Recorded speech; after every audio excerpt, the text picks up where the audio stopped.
Welcome to సరదా కబుర్లు with Satyabhama. మన ఇంట్లో చిన్న చిన్న పిల్లలు ముద్దు ముద్దుగా నడుస్తుంటేనే ఎంతో బాగుంటుంది కదండి.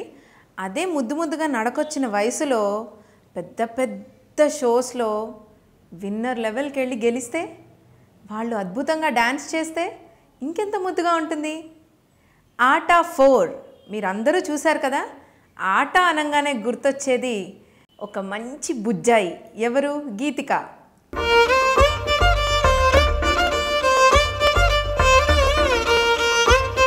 మీ సత్యభామ మీ అందరి కోసం గీతికని ఈరోజు మీ ముందుకు తీసుకొచ్చేసింది.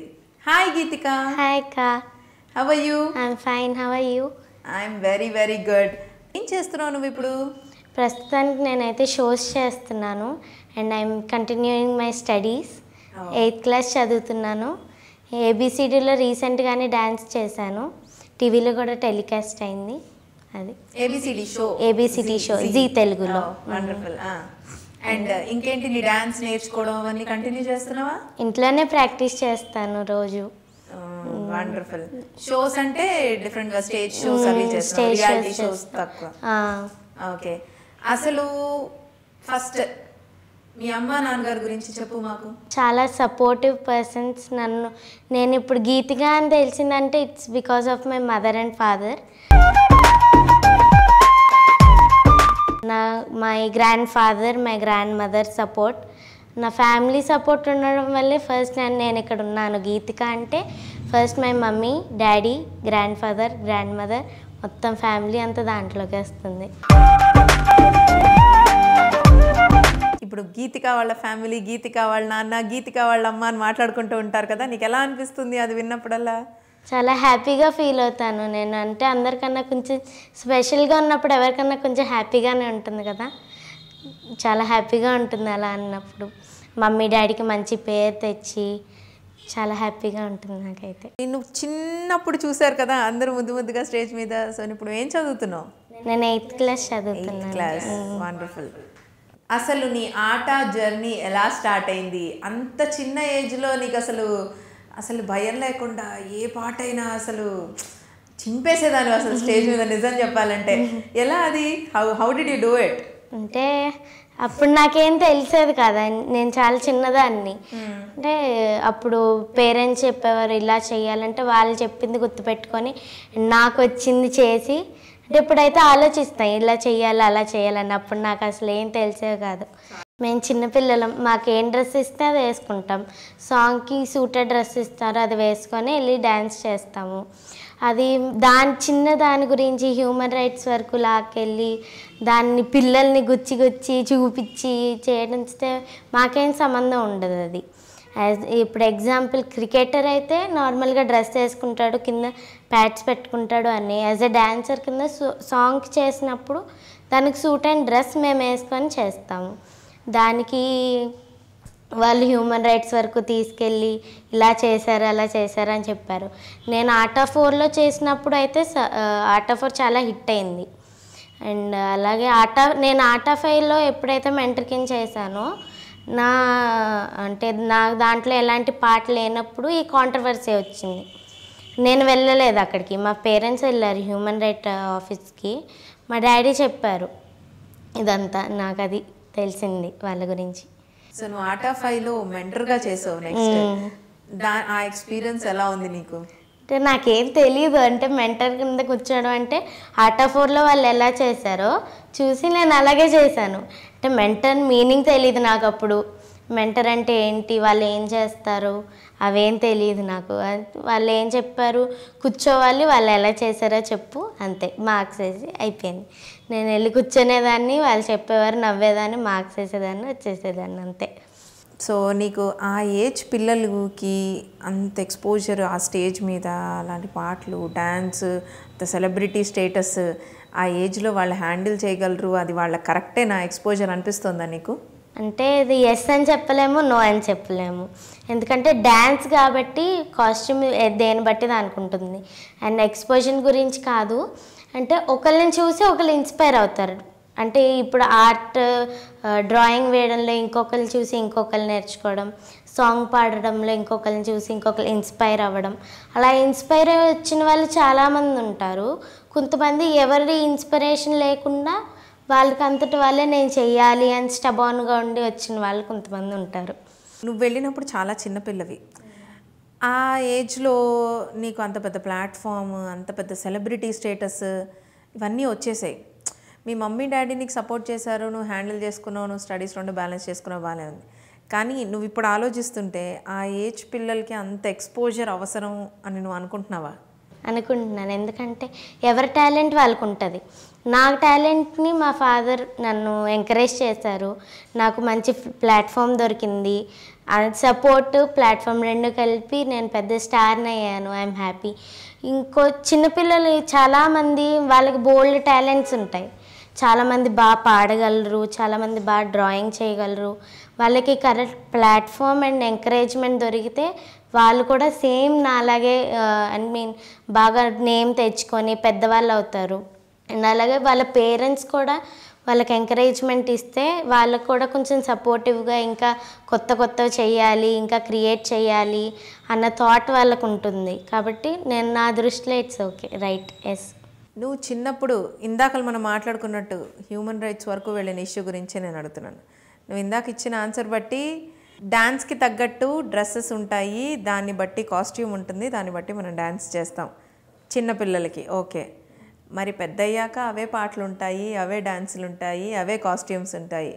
మరి ఆ ఛాలెంజ్ని గీతిక ఎలా ఫేస్ చేయబోతోంది? మరి అంటే నేను డ్యాన్స్ సాంగ్కి తగ్గట్టు డిగ్నిఫైడ్గా డ్రెస్సింగ్ చేసుకొని, నాట్ లైక్ మరీ వల్గర్గా కాకుండా నీట్గా వేసుకొని చేస్తాను. వాట్ ఎవర్ ఇట్ సాంగ్ దానికి సూట్ అయినట్టు డిగ్నిఫైడ్గా ఉన్నట్టు వేసుకొని అయితే చేస్తాను నేను సాంగ్. నా చాయిస్ నాకు ఉంటుంది కదా. చిన్నప్పుడు అంటే సాంగ్ బట్టి వేసుకునేదాన్ని, ఇప్పుడు పెద్ద అయింది కాబట్టి డిగ్నిఫైడ్గా డ్రెస్ వేసుకొని చేస్తాను. ఓంకార్ అన్నయ్య అని క్యూట్గా పిలిచేది గీతిక ఆర్ట్ ఆఫ్ ఫోర్లో. అసలు ఎంత ముద్దుగా అనిపించేదో అందరికీ. నీ కోసం అసలు టీఆర్పీ బాగా పెరిగిపోయి ఉంటుందేమో కదా షోకి. సో ఏంటి ఓంకార్ అన్నయ్యకి నీకు మధ్యలో ఇప్పుడు ఇంకా మాట్లాడుకుంటున్నారా? సేమ్ రిలేషన్షిప్ అంతా. అన్నయ్య చేసిన మూవీస్లో కూడా నేను చేశాను. అన్నిట్లో అన్నయ్య గుర్తుపెట్టుకుంటాను, నేను అన్నిట్లో అన్నయ్యని గుర్తుపెట్టుకుంటాను. చాలా మంచి రిలేషన్షిప్. నేనంటే చాలా ఇష్టం అన్నయ్యకి.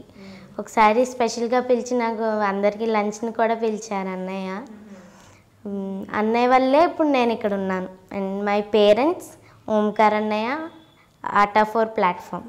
నువ్వు ఒక సిగ్నేచర్ క్రియేట్ చేసావు ఆర్ట్ ఆఫ్ ఫోర్లో, మాస్టర్ తాతయ్య అని. ఆయన్ని ఇప్పటిదాకా సుందర్ మాస్టర్ అని చూసి ఇంకా యంగ్గా ఉన్నారు అనుకున్న ఆయన నువ్వు మాస్టర్ తాతయ్య అనేసావు ఆర్ట్ ఆఫ్ ఫోర్లో. అప్పటి నుంచి ఆయన అందరికీ తాతయ్య అయిపోయారు. సో నీకు అసలు ఎలా అనిపించింది అలా పిలవాలని? అంటే స్టేజ్ మీదకి వెళ్ళాను, మాస్టర్ తాతయ్య, సుందర్ మాస్టర్ అని నేను కూడా పిలిస్తే ఏం బాగుంటుంది, మాస్టర్ తాతయ్య అని పిలిస్తే ఆయనకు కూడా మనవరాలు ఉన్నట్టు ఒక ఫ్రెండ్లీ బాండ్ క్రియేట్ చేసుకున్నట్టు ఉంటుంది కదా. అందుకని చెప్పి మాస్టర్ తాతయ్య అని పిలిచేదాన్ని. నీకు అప్పటి నుంచే మార్కెటింగ్ స్కిల్స్ బాగా ఉన్నాయా గీతిక? అసలు చాలా బాగుంది. సో అది అసలు ఇంకా అది ఇదైపోయింది కదా. అసలు అందరూ మాస్టర్ తాతయ్య అని సినిమాల్లో కూడా వాడటం మొదలు పెట్టారు. అసలు ఫస్ట్ సాంగ్కే అసలు నువ్వు ఆయన తీసుకొచ్చి స్టేజ్ మీద డాన్స్ చేసేసి అసలు ఇంకా గీతిక మనవరాలు అనేసుకున్నారేమో అప్పటి నుంచి. ఆయన కూడా ఇంకా టచ్ లో ఉంటారా? ఇంకా మాట్లాడుతున్నారా? టచ్ లో ఉంటారా? ఆయనే అన్నావు కదా కారా మజాకా సినిమా, ఆయనే హెల్ప్ చేశారు నాకు కారా మజాకా సినిమాలోకి వెళ్ళడానికి. రామనారాయణ గారు ఆయన ఫ్రెండ్స్, తమిళనాడులో ఫ్రెండ్స్ వాళ్ళిద్దరు ఫిలిం ఇండస్ట్రీలో. అలా నన్ను పరిచయం చేసి ఒక హిట్ మూవీని ఇచ్చి గీతిక యాక్టింగ్ కూడా చేయగలదు బాగా అని చెప్పి నాకు ఇండస్ట్రీలోకి ఒక ప్లాట్ఫామ్ చూపించారు. ఇంకా నీ చేతిలో ఏమైనా మూవీస్ ఉన్నాయా? నువ్వు ఇంకా ఏమైనా మూవీస్ చేస్తున్నావా? నేను ఇప్పుడు కన్నడ మూవీ చేశాను, అది రిలీజ్ అవ్వాలి. ఇంకా డ్రామా, యూత్ఫుల్ లవ్ స్టోరీ ఇవన్నీ 3 చేశాను, అవి రిలీజ్ అవ్వాలి ఇంకా. అవి ప్రజెంట్. ఇప్పుడు నువ్వు రియాలిటీ షో చేసావు, మూవీస్ చేసావు, నీకు ఎక్కడ వర్కింగ్ స్టైల్ కంఫర్టబుల్గా ఉంది? రియాలిటీ షోలోనా, మూవీస్లోనా? రెండిట్లో. ఎందుకంటే ఎంజాయ్ చేసుకుంటూ చేసేదాన్ని అన్ని పనులు. ఏదన్నా మనకి ఇచ్చిన వర్క్ మనం ఎంజాయ్ చేసుకుంటూ తెలిస్తే దాని కష్టం మనకి ఏం తెలీదు, దాంట్లో మనం ఎన్ని రోజులు చేసామని కూడా తెలీదు, ఎంత హ్యాపీగా చేసామని తెలుస్తుంది. ఇంకోటి మూవీ హిట్ అవుతుంది.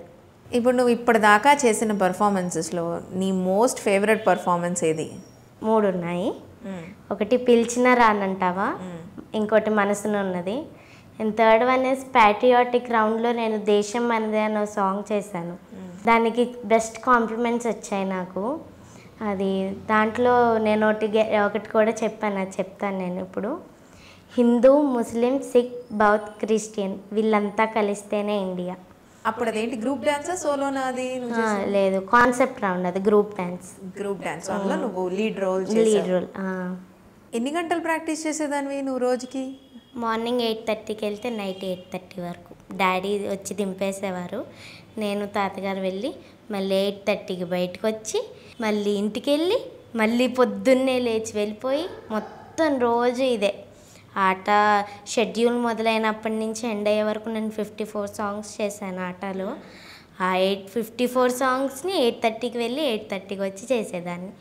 ఈ మధ్యలో మా తాతగారు నన్ను 4 సార్లు ఫ్రూట్స్ పెట్టి మంచిగా ఎనర్జీ పెంచి మంచిగా డ్యాన్స్ వేసేసిన తర్వాత మళ్ళీ నన్ను తీసుకొచ్చి మళ్ళీ ఫ్రూట్స్ పెట్టి మళ్ళీ పంపించి నన్ను చాలా బాగా చూసుకునేవారు మా తాతగారు డ్యాన్స్ ప్రాక్టీస్ చేస్తున్నప్పుడు. నాకు ఎప్పుడు ఇలా కాలు నొప్పి వచ్చింది అలా అనిపించింది లేదు నాకు అప్పుడు. అసలు నాకు ఏం ప్రాబ్లం వచ్చేది కాదు నాకు ఆటలో చేస్తున్నప్పుడు. నాకు ఆస్తమా ప్రాబ్లం ఉంది, బ్రీతింగ్ ప్రాబ్లం. అది ఎక్కువ బాడీ పరిగెట్టిన డ్యాన్స్ వేసిన నాకు బ్రీతింగ్ ప్రాబ్లం వస్తూ ఉంటుంది. మా తాతగారు వచ్చింది, నేను డ్యాన్స్ అంటే ఆయాసం వస్తుంది కదా ఎప్పుడు, నాకు ఎప్పుడు ఆటలో చేసినప్పుడు ఒక్కసారి కూడా ఆయాసం రాలే. అంటే బ్రీతింగ్ ప్రాబ్లం ఎప్పుడు రాలేదు నాకు. మా తాతగారు అలా చూసుకున్నారు నన్ను ఆటలో ఉన్నప్పుడు. మీ అమ్మ నాన్నగారి గురించి చెప్పావు, నువ్వు ఎక్కడ పుట్టావు, ఏ ఊళ్ళో పుట్టావు, మీ సొంత ఊరు ఏది, ఎక్కడ పెరిగావు? నేను తునిలో పుట్టాను, గవర్నమెంట్ హాస్పిటల్లో పుట్టాను. అండ్ మా సొంతూరు రాజమండ్రి. నాకు చాలా ఇష్టం నాకు రాజమండ్రి అంటే. ఎప్పుడు వెళ్ళినా కొత్తగానే ఉంటుంది నాకు రాజమండ్రి. తిరగాలనిపిస్తుంది, చూడాలనిపిస్తుంది. అక్కడ గోదావరి గట్టు ఉంటుంది, వెళ్ళి అక్కడ కూర్చొని మిరపకాయ బజ్జీ తినాలనిపిస్తుంది, టమాటా బజ్జీ తినాలనిపిస్తుంది. నాకు చాలా ఇష్టం రాజమండ్రిలో. వెళ్తే కన్ఫర్మ్ వీక్ ఉంటే 4 రోజులన్నా తింటాను నేను కంటిన్యూస్గా. చాలా ఇష్టం నాకు మిరపకాయ బజ్జీలు, టమాటా బజ్జీలు. రాజమండ్రిలోనే ఎక్కడైనా అవేనా? రాజమండ్రిలో మాత్రమే. రాజమండ్రిలో మాత్రమే ఇష్టం. అయితే జనరల్గా ఏమి ఇష్టం? Ice cream, chocolate? Ice creams తినకూడదు అని నాకు ఇష్టం ఉండవు కూడా. చాక్లెట్స్ తిన్ను, అంటే అప్పుడప్పుడు స్కూల్లో ఎవరైనా ఫ్రెండ్స్ బర్త్డేస్ ఉంటే తీసుకుంటాను, నిర్మోహమాటంగా తీసుకొని తింటాను అవన్నీ. మాటంగా చాక్లెట్స్ తీసుకుంటాను. సో నీ దగ్గర నిర్మోహమాటంగా లాక్కోవడానికి మీ ఇంట్లో ఎవరున్నారు? చెల్లె, తమ్ముడా, అన్నయ్య, అక్క? తమ్ముడు. నిర్మోహమాటంగా లాక్కుంటాడా చాక్లెట్ కూడా? తమ్ముడు పేరేంటి? మా తమ్ముడు పేరు కార్తీక్, 6th క్లాస్ చదువుతున్నాడు. నేను డ్యాన్స్లో స్పెషలిస్ట్ అయితే మా తమ్ముడు అల్లరిలో స్పెషలిస్ట్. ఇంట్లో ఏం పోయినా కూడా వెంటనే 5 నిమిషాలు అంగో అక్క ఇక్కడే ఉంది తీసుకో, నీకేం కనిపించవా అని తిడతాడు నన్ను. అంత డిటెక్టివ్ నేచర్ మా తమ్ముడికి. ఎంత అల్లరంటే అసలు నాకు బల్లి అంటే చాలా భయం.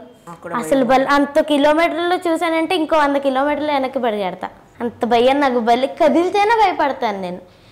ఏదో చేతిలో పెన్నో ఏదో పెట్టుకొని నా మీద అక్క బల్లి అని చెప్పి ఏడిపిస్తూ ఉంటాడు నన్ను. నా వీక్నెస్ అలా తీసుకుంటాడు వాడు. ఏంటి ఏదన్నా కూడా వాడి టైం అనేది ఏమి ఉండదు. పొడుక్కున్నానంటే మేదేసి అక్క బల్లి పడింది అంటాడు. ఎలాగోలా నన్ను ఏడిపించాలి. అంటే వాడు ఏం చేసినా కూడా వెళ్ళి మమ్మీ డాడీకి చెప్తాను. స్కూల్లో వాడు ఇలా చేశాడు అంటే మమ్మీ డాడీ తిడతారు కదా, ఆ కోపం నా మీద పెట్టుకొని చిన్నది ఏమైనా పెన్ను పడిపోయిందంటే కింద అంగో డాడీ చూడక్క పెన్ను ఎరగొట్టేస్తుంది కావాలని అంటే అలాంటివి అన్నమాట. అది ఎంత అల్లరి పని చేస్తాడో అంత మంచోడు. ఎంత హెల్పింగ్ నేచర్ అంటే ఎక్కడికన్నా ప్రోగ్రామ్స్కి వెళ్తే నాకు హెల్ప్ చేసి వాటర్ ఇచ్చి డ్యాన్స్ వేసిన వచ్చిన వెంటనే నన్ను కూర్చోబెట్టి ఆయాసం తగ్గిన తర్వాత వాటర్ ఇచ్చి నడిపించి నాకేమైనా కాళ్ళు కొంచెం లైట్గా బెనికినా కూడా దగ్గరికి వచ్చి ఇలా నొక్కి తగ్గిందా అని అడుగుతాడు. నాకే కాకుండా నాతో పార్టిసిపెంట్స్ ఎవరైతే చేస్తున్నారో వాళ్ళందరూ కూడా చాలా హెల్ప్ చేస్తాడు. వాళ్ళు వాళ్ళతో మాట్లాడట్లేదా, తెలిసిన వాళ్ళు కాదా, అసలు ఏం ఉండదు వాడికి. వెళ్తాడు, ఏమైనా కావాలా అని అడుగుతారు. వాళ్ళు చెప్పడం ఒకటే తక్కువ, వెంటనే చేసేస్తాడు ఆ పని. వాళ్ళు ఎవరో తెలియదు, అవి ఎక్కడ ఉంటాయో తెలియదు, అసలు అవి ఏంటో కూడా తెలియదు. కానీ హెల్పింగ్ నేచర్ మొత్తం చాలా ఎక్కువ మా తమ్ముడికి. నాకు చాలా ఇష్టం వాడి బిహేవియర్ లేదంటే. చాలా బాగుంది. అయితే మీరిద్దరు బాగా అల్లరి చేస్తుంటారేమో. కొట్టుకుంటూ ఉంటాం. ఇప్పుడు టామ్ అండ్ జెర్రీ, కొన్నిసార్లు టామ్ అండ్ జెర్రీ లాగా ఉంటాము. దాంట్లో రెండు అప్పుడప్పుడు ఎలా కలిసిపోతే అలా కలిసిపోతాం, మళ్ళీ గొడవ పడతాము, మళ్ళీ కలిసిపోతాము. అంటే మా ఇద్దరికి ఫేవరబుల్ సిచ్యువేషన్స్ ఉంటే ఇద్దరం కలిసిపోతాం. నాకు నచ్చి వాడికి నచ్చకపోయినా, వాడికి నచ్చి నాకు నచ్చకపోయినా ఇద్దరం విడిపోతాం. మళ్ళీ నాకు ఇది వద్దు అంటే నాకు కావాలి, నేను అది చేస్తాను అని ఇద్దరం అలా ఉంటాం ఇంట్లో. బాగా చెప్పేసావు మీ తమ్ముడి మీద అల్లరి అని. అంటే గీతిక చాలా గుడ్ గర్ల్, అసలు ఏం అల్లరి చేయదా? అంటే అంత గుడ్ గర్ల్ని కాదు, చాలా కొన్ని చేస్తూ ఉంటాను, అంటే ఎవరికి తెలియకుండా. థ్యాంక్ యూ సో మచ్ మేము అడగంగానే వచ్చినందుకు, మాతో సరదా కబుర్లు చెప్పడానికి.